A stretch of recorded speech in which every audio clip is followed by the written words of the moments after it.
Bonsoir mesdames et messieurs, merci de nous rejoindre dans l'actualité de ce mercredi. Le Conseil hebdomadaire des ministres, la réunion a été marquée par la prochaine journée nationale de la paix. Le gouvernement souhaite reconstruire le couvert forestier avec le soutien des Ivoiriens. Près d'1 million d'arbres seront replantés dès le 15 novembre 2019.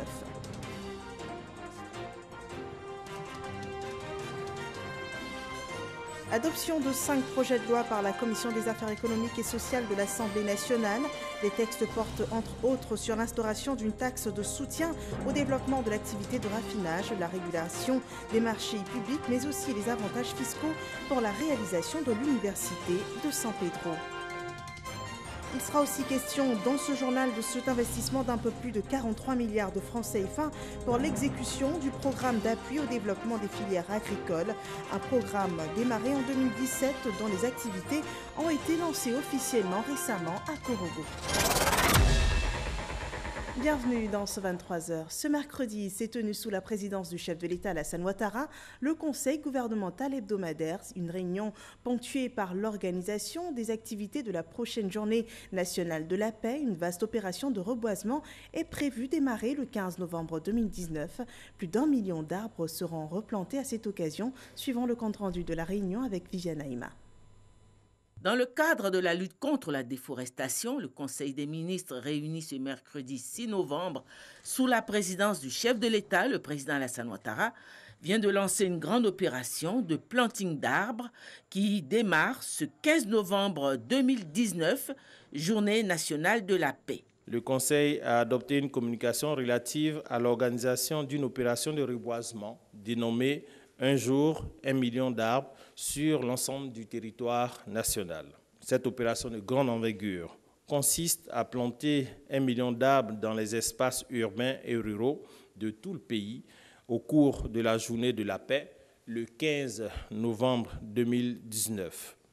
Cette journée dédiée à la paix et à la cohésion sociale se veut également un appel à la mobilisation de toutes les couches sociales à agir de concert avec le gouvernement pour la reconstitution du couvert forestier national fortement endommagé. Dans les zones urbaines, notamment, le planting d'arbres se fera en bordure des voies principales de communication, des quais, des promenades, des espaces publics, des jardins, des concessions privées et des parcelles communales. Dans cette même dynamique, une table ronde des bailleurs de fonds est prévue en janvier 2020 en vue de mobiliser des ressources additionnelles auprès des partenaires au développement et du secteur privé pour le financement de la politique de préservation, de réhabilitation et d'extension des forêts adoptée par le gouvernement en mai 2018. Le gouvernement vient d'introduire un changement dans le mode de perception des recettes des collectivités territoriales et districts autonomes.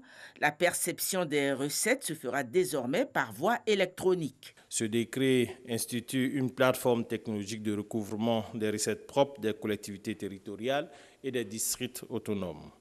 Cette mesure vise à moderniser les méthodes de recouvrement des ressources propres de ces entités territoriales en vue de réduire significativement les risques de déperdition et d'accroître corrélativement le niveau des recettes pour la réalisation des projets de développement au niveau local.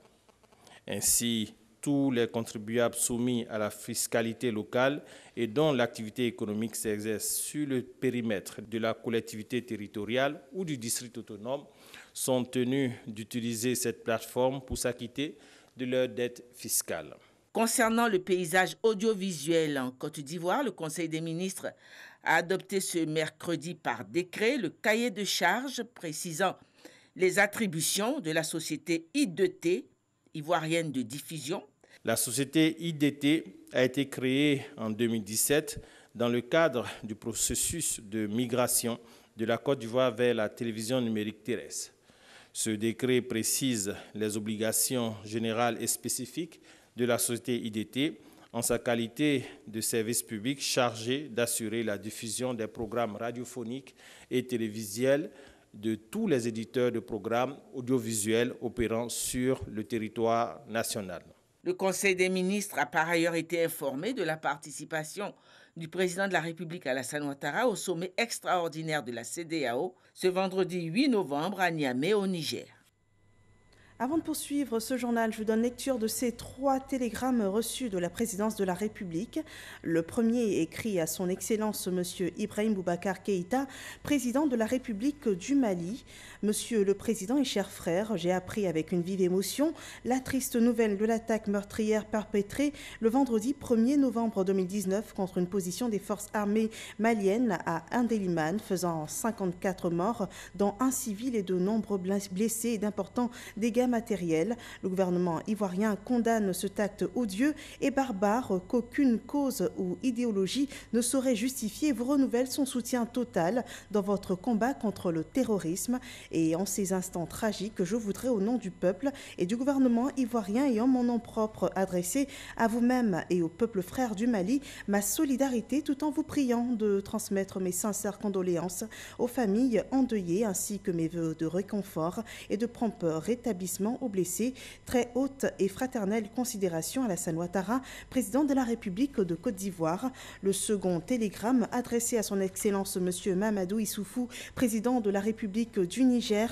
Monsieur le Président et chers frères, j'ai appris avec consternation la nouvelle de l'attaque terroriste perpétrée dans la nuit du mardi 29 au mercredi 30 octobre 2019 contre la base militaire de Blabrine dans la région de Difa par des individus lourdement armés, faisant 12 morts et 8 blessés en cette douloureuse circonstance. Je voudrais au nom du peuple et du gouvernement ivoirien ainsi qu'en mon nom propre exprimer à votre Excellence, au peuple frère du Niger et aux familles endeuillées toute ma solidarité et mes sincères condoléances, de même que mes vœux de prompt rétablissement aux blessés, tout en condamnant avec la dernière énergie cet acte barbare qu'aucune cause ne saurait justifier. Je voudrais vous réitérer, Monsieur le Président et chers frères, toute ma sympathie et ma profonde compassion, très haute et fraternelle considération à Alassane Ouattara, président de la République de Côte d'Ivoire.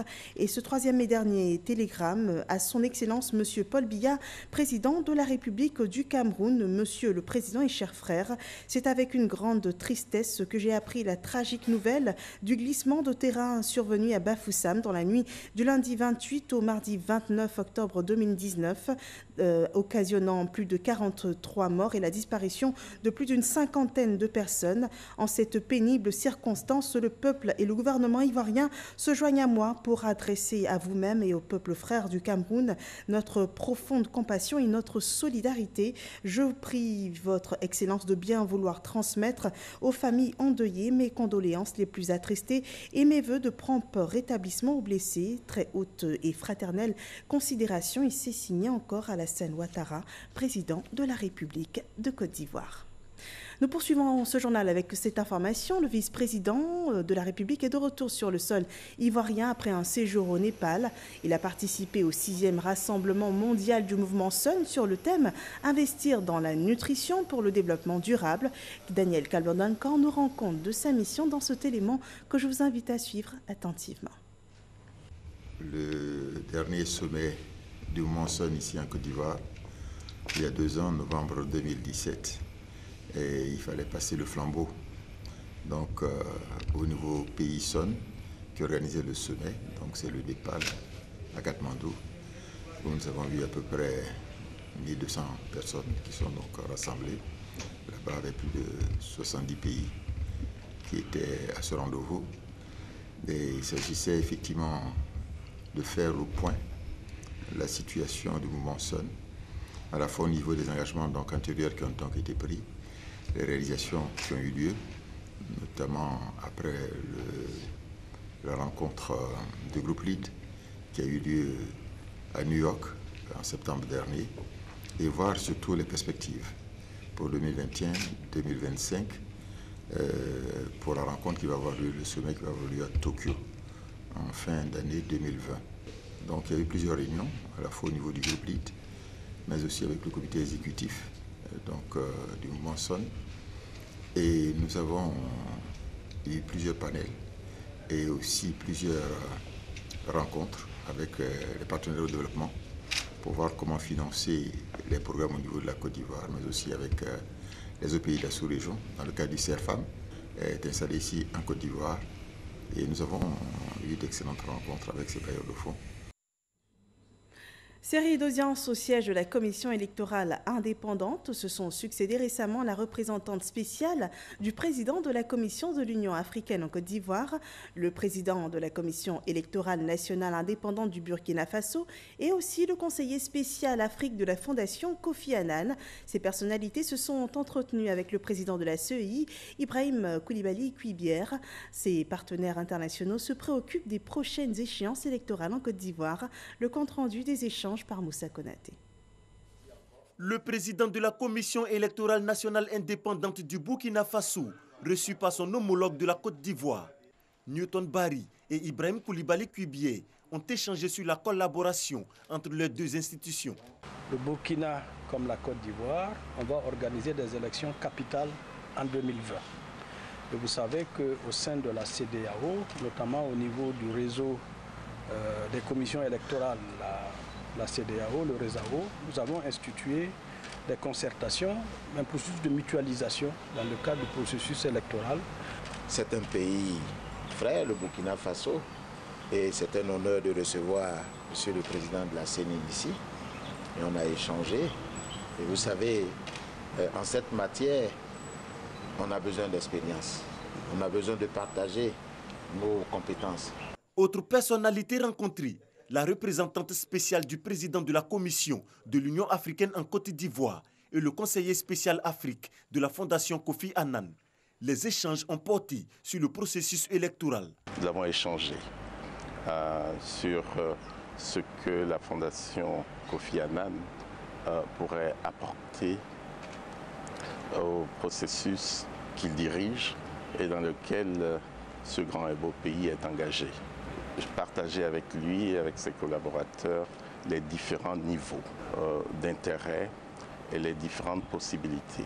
Un appel est lancé encore une fois à cette occasion aux autorités politiques ivoiriennes pour faire en sorte qu'il n'y ait pas trop de propos violents et de faire en sorte que l'élection soit paisible dans ce grand et beau pays. Depuis son accession à la tête de l'organe en charge des élections en Côte d'Ivoire, Ibrahim Coulibaly Kuibié multiplie les rencontres avec les partenaires internationaux. Objectif, accompagner la commission électorale indépendante dans sa mission. On vous l'annonçait dans les titres tout à l'heure à l'Assemblée nationale. Il a été adopté hier 5 projets de loi par la Commission des affaires économiques et sociales, présentés aux députés par le ministre du Budget et du portefeuille de l'État, Moussa Sanogo. Les textes portent sur la taxe de soutien au développement de l'activité de raffinage, la régulation des marchés publics, le régime fiscal et douanier pour l'exploitation ferroviaire entre le Burkina Faso et la Côte d'Ivoire, suivant le point de Jean-Louis Gbangbo. Il est devenu l'un des interlocuteurs les plus assidus des députés de la Commission des affaires économiques et financières. Le ministre du Budget et du portefeuille de l'État, Moussa Sanogo, était devant cette commission pour défendre 5 projets de loi, après les 6 autres qu'il a fait adopter le mois dernier. Des projets de loi portant notamment sur l'instauration d'une taxe de soutien au développement de l'activité de raffinage, l'organisation et le fonctionnement de l'autorité de régulation des marchés publics ou encore l'octroi d'avantages fiscaux pour la réalisation du projet de l'Université de San Pedro. Extrêmement satisfait, d'abord par la qualité des échanges, par la profondeur des débats. La durée aussi des discussions témoigne en tout cas de notre engagement à tous à faire avancer les choses et à les faire avancer dans le bon sens. Et je crois qu'en définitive, l'ensemble des tests ont été adoptés, ce qui témoigne quand même de la qualité du travail que le gouvernement a abattu en la matière. D'intenses discussions ont eu lieu sur des projets comme l'accompagnement fiscal et douanier de la CETARAI ou encore l'exemption des entreprises de droit espagnol de la retenue au titre de l'impôt sur les bénéfices non commerciaux sur les marchés exécutés en Côte d'Ivoire dans le cadre du programme de conversion de la dette en projet de développement. Ce dernier projet de loi a été adopté à l'unanimité par la Commission des affaires économiques et financières. Un autre sujet à l'affiche de ce journal, dans le secteur agricole, les activités du programme d'appui au développement des filières agricoles ont été lancées officiellement à Korogo par le ministre de l'Agriculture et du Développement rural, Kobenan Kwasi Adjoumani. L'exécution de ce programme a nécessité un financement d'un peu plus de 43 milliards de francs CFA, un investissement dans le but d'améliorer les revenus des producteurs et par ricochet de lutter contre la pauvreté et la faim dans le centre et le nord de la Côte d'Ivoire. À Mississauga. Les activités du programme d'appui au développement des filières agricoles, PATFA, entrent dans leur phase opérationnelle. Annonce faite à Korogo par le ministre de l'Agriculture et du Développement rural, Adjoumani Kwasi Kobenan. La mise en valeur de 3300 hectares de périmètre risicole, l'installation de 5 infrastructures de séchage de produits maraîchers et d'une unité industrielle de transformation de mangue sont quelques réalisations prévues par le PATFA. Ce programme intervient sur l'ensemble des chaînes de valeur des filières maraîchères, riz et mangue dans les régions de Bagoué, Poro, Tchologo, Ambol et Gbeke. On a un souci au niveau de la mangue et le PATFA, dans son programme, a envisagé et a exécuté un traitement de 20 000 hectares. 20 000 hectares vont nous permettre de pouvoir sauver les productions de mangue de Côte d'Ivoire, de sorte que les mangues de Côte d'Ivoire puissent être accessibles et commercialisables. Mis en place par le gouvernement avec l'appui du Fonds international de développement agricole FIDA à plus de 43 milliards de francs CFA, le PATFA vise à améliorer durablement la sécurité alimentaire et les revenus de 32 500 ménages ruraux. Le président de la République, son Excellence M. Alassane Ouattara, a toujours accordé une importance capitale à la lutte contre la pauvreté en milieu rural. Nous devons maintenir cette trajectoire de lutte contre la pauvreté, la rendre plus inclusive afin de réduire significativement les inégalités observées ça et là. Pour le succès du PATFA, les organisations professionnelles agricoles OPA des filières concernées sont déjà outillées par des experts sud-coréens sur de nouvelles techniques agricoles. Une campagne de sensibilisation sur les cancers du sein et du col de l'utérus rassemble les femmes de Jacquesville. Cette action a été menée dans le cadre de la vaste campagne internationale d'Octobre Rose par l'ONG Yelemba et la Ligue ivoirienne contre le cancer. Une cinquantaine de femmes ont été invitées à cette occasion à éviter les comportements à risque et à se faire dépister. Didier Nguessan.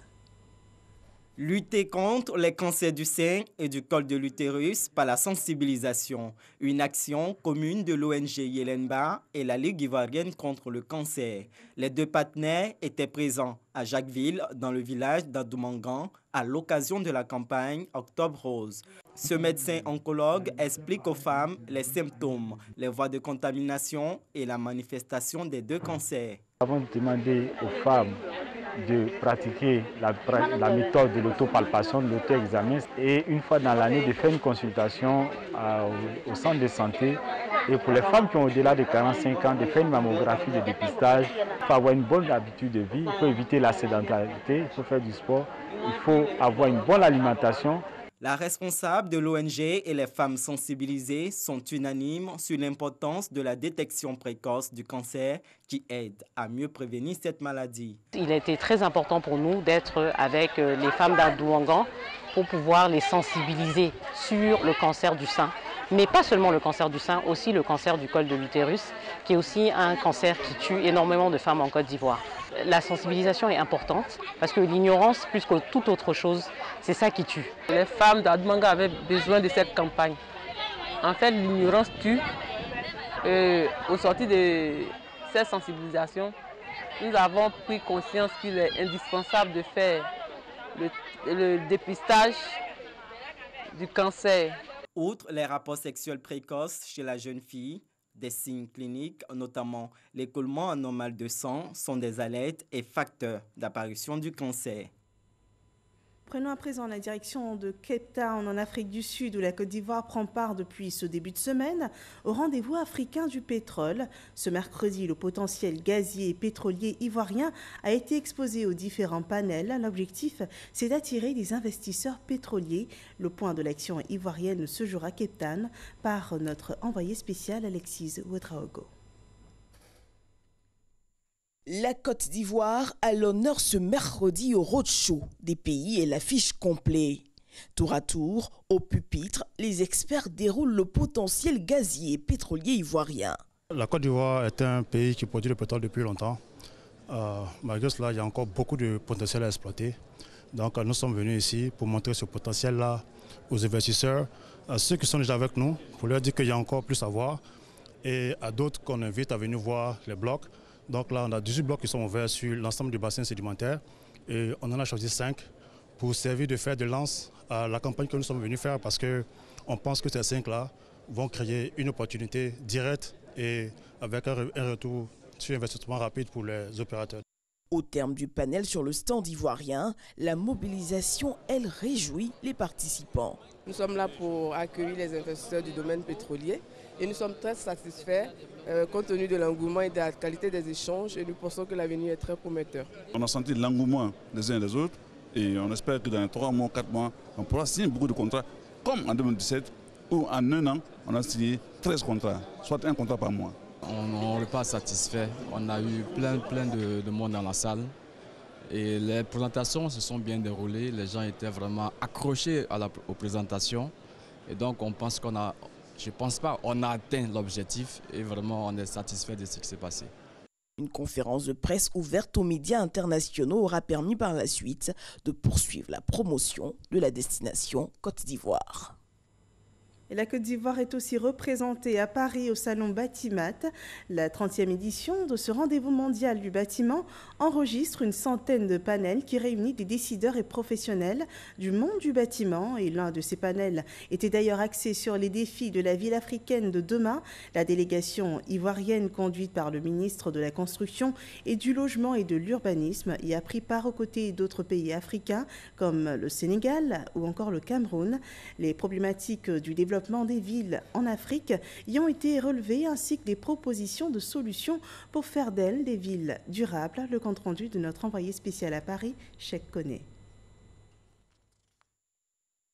La croissance économique africaine côtoie les 5% depuis une décennie.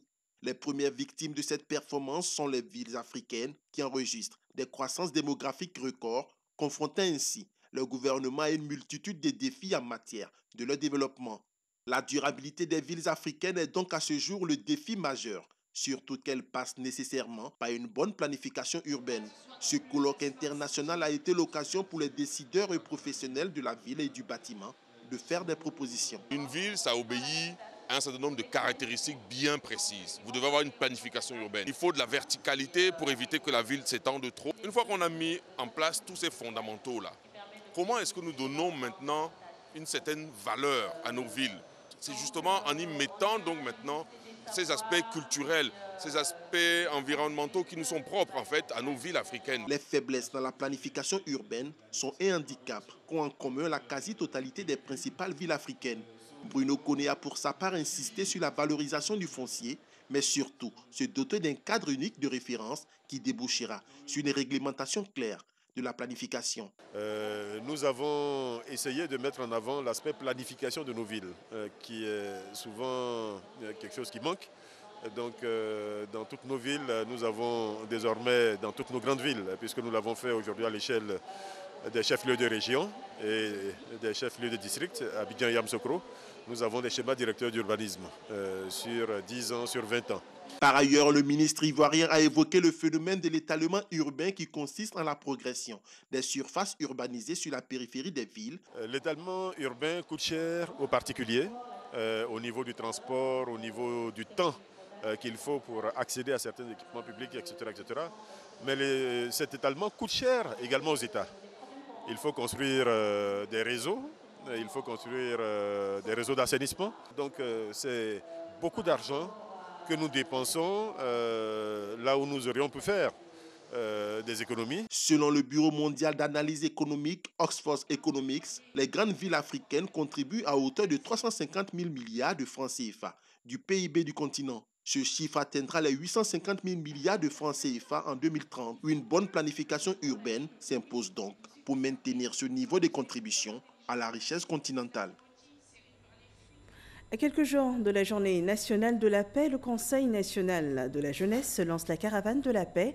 Le lancement officiel a eu lieu le 1er novembre dernier. La jeunesse de Côte d'Ivoire a été invitée à adhérer à cette campagne, à cette caravane, pour établir la cohésion sociale dans le pays. Astou Touré.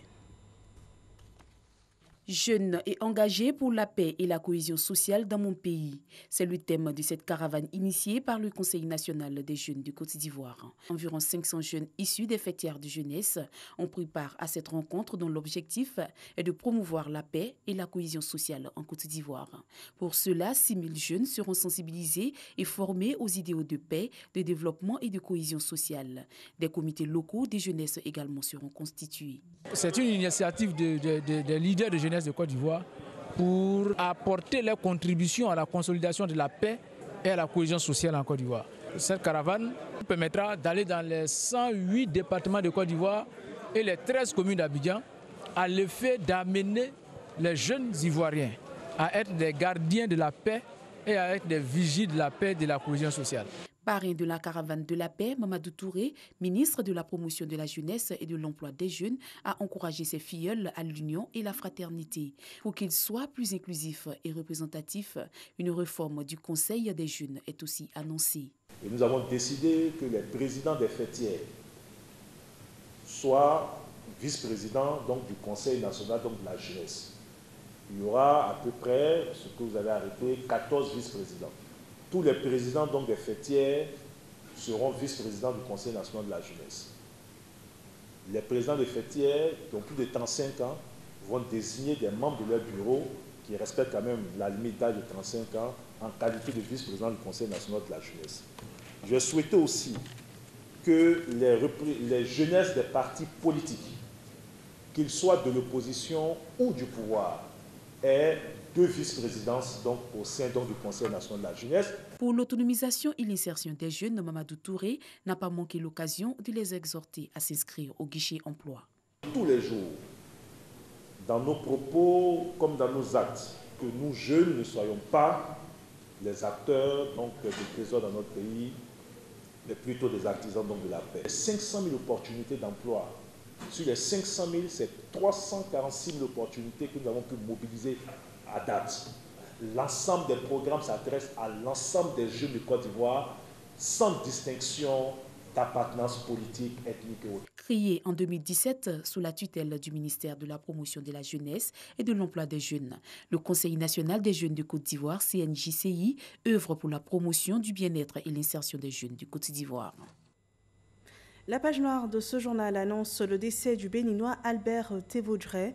Cette grande figure politique et ex-représentant spécial du secrétaire général de l'Organisation des Nations Unies pour la Côte d'Ivoire. Il est décédé hier, mardi, à Porto Novo. Abdoulaye Koné revient dans cet élément sur le parcours de cette personnalité emblématique qui est reconnue pour ses actions en faveur de la démocratie. On regarde.